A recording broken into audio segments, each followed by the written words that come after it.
আমন্ত্রণ চ্যানেল 24 এর বিকাল 4টার খবরে শুনছিলেন সিলন ফ্যামিলি ব্লেন্টের শিরোনামগুলো। আপনাদের সাথে থাকছি আমি শাহনাজ সারিয়া। মাইলস্টোন ট্র্যাজেডিতে নিহতদের প্রতি শ্রদ্ধা জানিয়েছেন স্কুলটির শিক্ষক ও কর্মকর্তারা। সকালে স্কুল ক্যাম্পাসে দুর্ঘটনা কবলিত ভবনটি সামনে ফুল দিয়ে শ্রদ্ধা জানিয়েছেন তারা। এ সময় নিহতদের জন্য বিশেষ দোয়া ও মোনাজাত করা হয়। পাশাপাশি নিহতদের ছবি, বন্ধুদের লেখা স্মৃতিকথা এবং বিভিন্ন বার্তা প্রদর্শন করা হয়।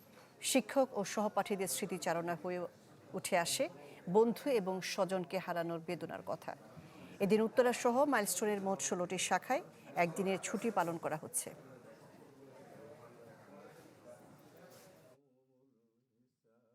মাহারিন চৌধুরী মিস উনি ভিতর থেকে এই বাচ্চাগুলোকে পুশ করে বের করে দিয়েছে। যদিও ওই সময় আমি জানতাম না যে তার নিজের গায়েই সারা গায়ে আগুন ছিল। এমন পরিস্থিতি যে ওদেরকে আমরা দেখতেছি, আমাদের চোখের সামনে ওরা আগুনে দগ্ধ হয়ে যাচ্ছে, কিন্তু আমরা কিছু করতে পারতেছি না। আমরা পুরোপুরি ট্রমাটাইজ হয়ে গেছি, তো ওদেরকে ভোলার মতো আসলে আমাদের যাবে না, কখনোই না। যারা ওইখানে ছিল প্রেজেন্ট, ওরা তো আর এই জিনিসটা ভুলেও দ্বিতীয়বার মনে করতে চাইবে না যে আসলে ওইটা কতটা বিভীষিকাময় ছিল। ভয়াবহ দুর্ঘটনার ভয়ভীতি জয় করে ভুক্তভোগী এবং তাদের পরিবার যে দৃঢ়তার পরিচয় দিয়েছে তা দেশ ও জাতির চিরদিনের অনুপ্রেরণার উৎস। জিয়াউর রহমান ফাউন্ডেশনের vice president doctor Zubaida Rahman এই কথা বলেছেন। জাতীয় বার্ন ও প্লাস্টিক সার্জারি ইনস্টিটিউটের সভায় প্রধান অতিথির বক্তব্যে ডাক্তার জুবাইদা রহমান ক্ষতিগ্রস্ত পরিবারগুলোর পাশে থাকার আশ্বাস দিয়েছেন। নিহতদের স্মরণ করে তাদের আত্মার মাগফিরাত কামনা করেন। সমবেদনা জানিয়েছেন শোক সন্তপ্ত পরিবারের প্রতি। বলেন, আজকের দিন পুরো দেশ এবং জাতির জন্য গভীর শোকের। সংকটময় মুহূর্তে আক্রান্তদের পাশে দাঁড়ানো সেবামূলক সংস্থাগুলোর ভূয়সী প্রশংসা করেন ডাক্তার জুবাইদা রহমান। স্মরণ সভায় মাইলস্টোন দুর্ঘটনায় নিহত এবং আহতদের পরিবারকে সব ধরনের সহায়তার প্রতিশ্রুতি দিয়েছেন স্বাস্থ্য প্রতিমন্ত্রী। মাননীয় মন্ত্রী, মাইলস্টোন ট্র্যাজেডিতে আহত শিক্ষক, শিক্ষিকা, শিক্ষার্থীবৃন্দের মনোবল সকলের প্রেরণার উৎস। ভয়াবহ অভিজ্ঞতার পরও আপনারা যেভাবে সাহস ও সংকল্প নিয়ে ভবিষ্যতের দিকে এগিয়ে যাচ্ছেন, জাতি কোনোদিন ভুলবে না। বিমান ভাড়া কমিয়ে 2027 সালের হজ প্যাকেজ ঘোষণা করেছে সরকার। সরকারি ব্যবস্থাপনায় প্রথম প্যাকেজে 6,15,000 টাকা এবং দ্বিতীয় প্যাকেজে 5,05,000 টাকা খরচ হবে। বেসরকারি ব্যবস্থাপনায় হজ পালনের ন্যূনতম ব্যয় ধরা হয়েছে 5,13,000 টাকা। ধর্মমন্ত্রী জানিয়েছেন, সামগ্রিক হজ ব্যয় আগের বছরের তুলনায় কমেছে। ইসলামের অন্যতম ফরজ ইবাদত হজ। প্রতি বছর ধর্মপ্রাণ মুসল্লিরা আল্লাহর সন্তুষ্টির আশায় শামিল হন পবিত্র মক্কা নগরীতে। মঙ্গলবার সরকারিভাবে হজের দুটি প্যাকেজ ঘোষণা করা হয়। সর্বনিম্ন প্যাকেজ 5,05,000 টাকা, যা চলতি বছর ছিল 4,67,000 টাকা। দ্বিতীয় প্যাকেজ 6,15,000 টাকা, আর বেসরকারি সাধারণ প্যাকেজ 5,13,000 টাকা। খরচ বাড়েনি দাবি করে এর ব্যাখ্যাও তুলে ধরেন ধর্মমন্ত্রী। 2026 সালে সর্বনিম্ন হজ প্যাকেজের মূল্য ছিল 4,67,137 টাকা খাবার ছাড়া। এখানে দুটো জিনিস বাড়তেছে, একটা হলো খাবারের জন্য বাড়তেছে 39,508 টাকা, আর সার্ভিস চার্জ 23,240 টাকা। মুদ্রা বিনিময় হারে বেড়েছে 3,826 টাকা। মন্ত্রী বলেন, গ্রুপভুক্ত এজেন্সিগুলো পারস্পরিক আলোচনার ভিত্তিতে অতিরিক্ত 3টি প্যাকেজ ঘোষণা করতে পারবে। তবে সরকার ঘোষিত হজ প্যাকেজ 2-এ সেবা সুবিধাদি কমিয়ে কোনো প্যাকেজ ঘোষণা করতে পারবে না। এই প্যাকেজে হজযাত্রীদের মক্কায় হারেম শরীফের বহির্চত্বর হতে সর্বোচ্চ 3 কিলোমিটারের মধ্যে, মদিনা মসজিদে নববী থেকে 1 কিলোমিটারের মধ্যে আবাসন সুবিধা দেওয়ার কথা বলা হয়েছে। তিনি জানান, বিমান ভাড়া গত বছরের চেয়ে প্রায় 25,000 টাকা কমিয়ে 1,30,000 টাকা নির্ধারণ করা হয়েছে। এই বছর মাননীয় প্রধানমন্ত্রী প্রচেষ্টা বিমান ভাড়া গত বছরের চেয়ে 24,830 টাকা কমানো হয়েছে। এখন ভাড়া নির্ধারিত হয়েছে 1,30,000 টাকা। 2027 সালের হজ নিবন্ধন শেষ হবে 24 সেপ্টেম্বর। হজ ফ্লাইট শুরু 8 এপ্রিল। 3.5 লক্ষ টাকা জমা দিয়ে প্রাথমিক নিবন্ধন ও প্যাকেজের সমুদয় টাকা জমা দিয়ে চূড়ান্ত নিবন্ধন করা যাবে। স্বপ্নিল শাহরিয়ার শিশির, চ্যানেল 24, ঢাকা। আন্তর্জাতিক অপরাধ ট্রাইব্যুনালের মামলায় আসামি করা হচ্ছে সাবেক রাষ্ট্রপতি জিয়াউর রহমান হত্যাকাণ্ডে গ্রেপ্তার মুজাফফর হোসেনকে। আদালতে দাখিল করা হয়েছে এ সংক্রান্ত একটি আবেদন, যেখানে তাকে গ্রেপ্তার দেখানোর কথা উল্লেখ করা হয়েছে।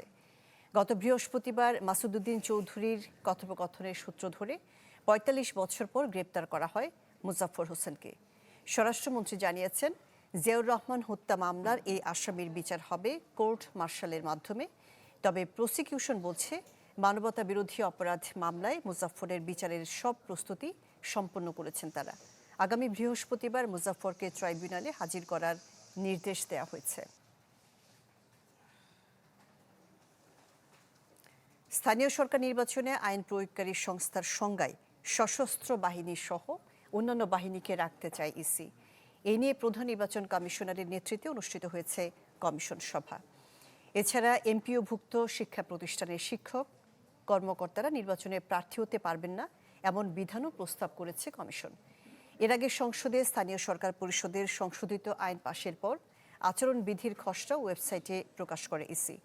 অংশীজনদের মতামত পর্যালোচনা করে ইউনিয়ন পরিষদ নির্বাচনের আচরণ বিধিমালা চূড়ান্ত করতে যাচ্ছে কমিশন।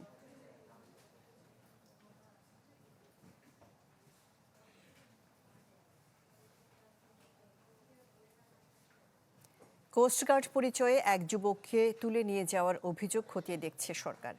প্রধানমন্ত্রীর তথ্য ও সম্প্রচার বিষয়ক উপদেষ্টা ডাক্তার জাহিদুর রহমান কথা বলেছেন।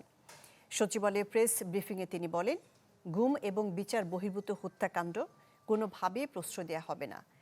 জানিয়েছেন, জনগণের কল্যাণই সরকারের প্রধান লক্ষ্য। প্রয়োজনে দপ্তর পুনর্বণ্টন বা নতুন কাউকে দায়িত্ব দেওয়ার সিদ্ধান্ত নেবেন প্রধানমন্ত্রী। উপদেষ্টা জাহেদ আরও জানিয়েছেন, ২০৩০ সালের মধ্যে ১২১টি কূপ খনন করে ১৪৯১ MSCFD গ্যাস উত্তোলনের লক্ষ্যমাত্রা নির্ধারণ করা হয়েছে। মন্তব্য করেন, আওয়ামী লীগ আমলে কলিগারদের সুবিধা দিতে গ্যাস অনুসন্ধান বন্ধ ছিল।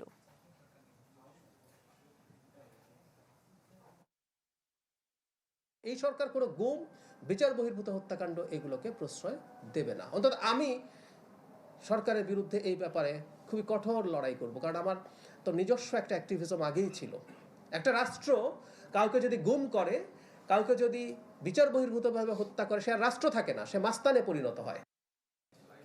রাজনৈতিক হয়রানিমূলক মামলা প্রত্যাহারের সিদ্ধান্ত নিলেও যৌতুকের জন্য স্ত্রী হত্যা এবং ধর্ষণের ঘটনা বিবেচনায় আসবে না। সচিবালয়ে এ তথ্য জানিয়েছেন আইনমন্ত্রী মোহাম্মদ আসাদুজ্জামান।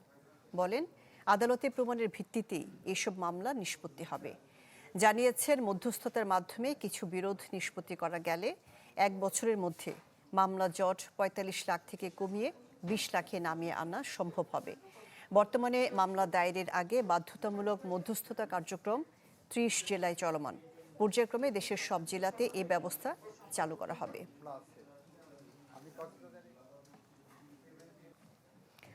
হাম উপসর্গে দেশে আরও 4 জনের মৃত্যু হয়েছে। 24 ঘন্টায় হাম এবং উপসর্গে রোগী শনাক্ত হয়েছে মোট 1008 জন।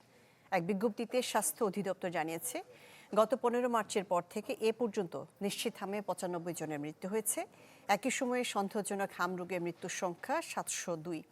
এখন পর্যন্ত নিশ্চিত হাম রোগী 14,708 জন। এছাড়া সন্দেহজনক হাম রোগীর সংখ্যা 1,19,448 জন।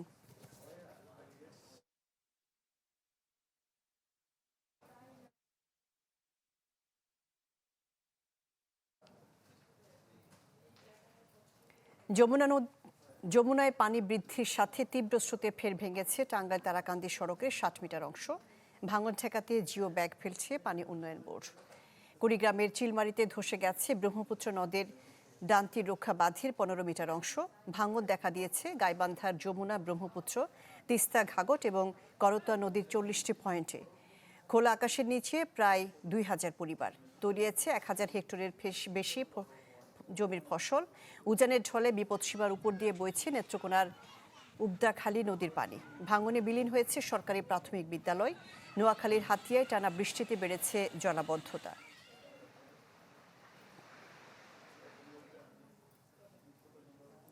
রাজশাহী বিশ্ববিদ্যালয়ের আন্দোলনরত শিক্ষার্থীদের দাবি মেনে নেওয়াতে 8 ঘণ্টা পর স্বাভাবিক হয়েছে রেল চলাচল।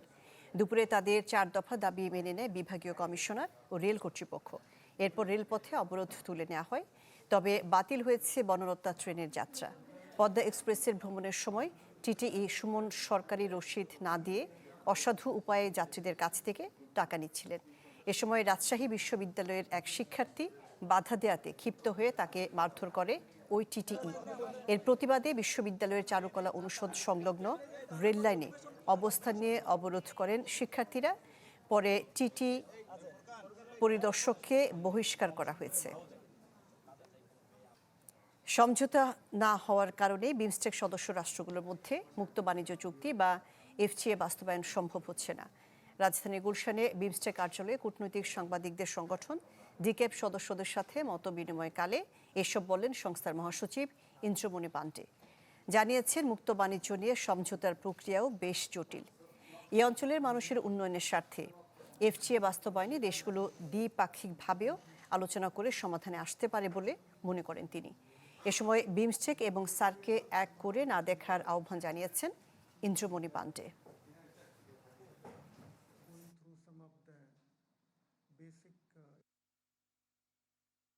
Negotiations under FTA are always a complicated process. Even when bilateral FTAs are negotiated, at times they take a lot of time.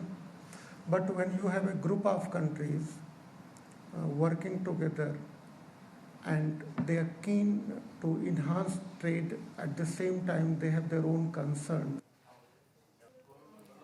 শিক্ষা সংস্কার ও নিট প্রশ্ন ফাঁসের অভিযোগে ককরোচ জনতা পার্টি সিজেপির আন্দোলন ঘিরে উত্তাল দিল্লি। গতকাল সংসদ অভিমুখে যাত্রাকে কেন্দ্র করে পুলিশের সাথে সংঘর্ষে কর্মসূচি পেয়েছে নতুন মাত্রা। আজকেও আইনশৃঙ্খলা বাহিনীর সাথে হয়েছে ব্যাপক ধাওয়া পাল্টা ধাওয়া। এদিকে হাসপাতালে থেকে অনশন চালিয়ে যাওয়ার ঘোষণা দিয়েছেন ভারতের প্রখ্যাত প্রকৌশলী ও বিজ্ঞানী সোনম ওয়াংচুক। আন্দোলনের ঢেউয়ে এবার উত্তাল দিল্লি। প্রবল বৃষ্টি, কড়া নিরাপত্তা, পুলিশি অভিযান কিছুই দমাতে পারেনি যন্তর মন্তর ককরোচ জনতা পার্টির বিক্ষোভকারীদের। হাতে ব্যানার, মুখে ক্ষমতাসীন বিজেপির বিরুদ্ধে স্লোগান। লাঠিচার্জ, টিয়ার গ্যাস ও জলকামান ব্যবহার করেও দমানো যাচ্ছে না আন্দোলনকারীদের। কোথাও কোথাও বিক্ষোভকারীদের একটি অংশকে পাথর ছুঁড়তেও দেখা যায়। সংঘর্ষে আহত হন বহু শিক্ষার্থী, নারী ও পুলিশ সদস্য। আহতদের ভর্তি করা হয় রাম মনোহর লোহিয়া, লেডি হার্ডিঞ্জ, এইমএস ও সফদরজং হাসপাতালে। এই ঘটনার পর অনশনরত প্রকৌশলী, বিজ্ঞানী ও পরিবেশ কর্মী সোনম ওয়াংচুক ঘোষণা দেন, আন্দোলনকারীদের উপর পুলিশি অভিযানের প্রতিবাদে তিনি অনির্দিষ্টকাল অনশন চালিয়ে যাবেন। এদিকে দিল্লি হাইকোর্টে ওয়াংচুককে সফদরজং হাসপাতাল থেকে তার পছন্দের মেডান্ট হাসপাতালে স্থানান্তরের আবেদন জানানো হয়, যার অনুমতি দিয়েছে আদালত। অন্যদিকে আন্দোলনের প্রতিনিধিদের সাথে বৈঠকে কেন্দ্রীয় স্বাস্থ্যমন্ত্রী জেপি নাড্ডা দাবিগুলো নিয়ে উচ্চমহলে আলোচনার আশ্বাস দেন। ককরোচ জনতা পার্টির এই বিক্ষোভ কাজে লাগাচ্ছে মোদি বিরোধীরাও। কংগ্রেস নেতা রাহুল গান্ধী শিক্ষার্থীদের ওপর পুলিশি হামলার তীব্র সমালোচনা করেন। যদিও দিল্লি পুলিশের দাবি, নিষেধাজ্ঞা অমান্য করে বিক্ষোভকারীদের একাংশ সহিংস আচরণ করে সরকারি সম্পত্তির প্রচুর ক্ষয়ক্ষতি করেছে। তাদের দাবি, বিক্ষোভ দমাতে যেয়ে 118 জন পুলিশ সদস্য আহত হয়েছেন। এ ঘটনায় আটক করা হয়েছে 70 জনকে। ঋতু সাহা, চ্যানেল 24। জমকালো আয়োজনে শুরু হলো নতুন করে স্পোর্টসের 2025-26 মৌসুমের জাতীয় পর্যায়ের আসর। সৈয়দ নজরুল ইসলাম সুইমিং কমপ্লেক্সে সাঁতারের মধ্য দিয়ে আনুষ্ঠানিকভাবে উদ্বোধন হয় প্রতিভা অন্বেষণের জাতীয় পর্যায়ের মেগা ইভেন্ট। পহেলা মে সিলেট থেকে নতুন করে স্পোর্টস আনুষ্ঠানিকভাবে যাত্রা শুরু করেছিল। উপজেলা এবং জেলা পর্যায়ে পেরিয়ে সফলভাবে বিভাগীয় ধাপ শেষ করে এখন জাতীয় পর্যায়ের চূড়ান্ত খেলাগুলো অনুষ্ঠিত হচ্ছে। উদ্বোধন করেন যুব ও ক্রীড়া প্রতিমন্ত্রী আমিনুল হক। প্রথম আসর শেষ হওয়ার আগে 1 জুলাই থেকে দ্বিতীয় আসরের অনলাইন রেজিস্ট্রেশন শুরু হয়েছে। 27 জুলাই আর্মি স্টেডিয়ামে হবে সমাপনী অনুষ্ঠান, যেখানে প্রধান অতিথি হিসেবে থাকবেন প্রধানমন্ত্রী তারেক রহমান। ছিল বিকাল 4টার খবরে। এতক্ষণ সাথে থাকার জন্য ধন্যবাদ সবাই।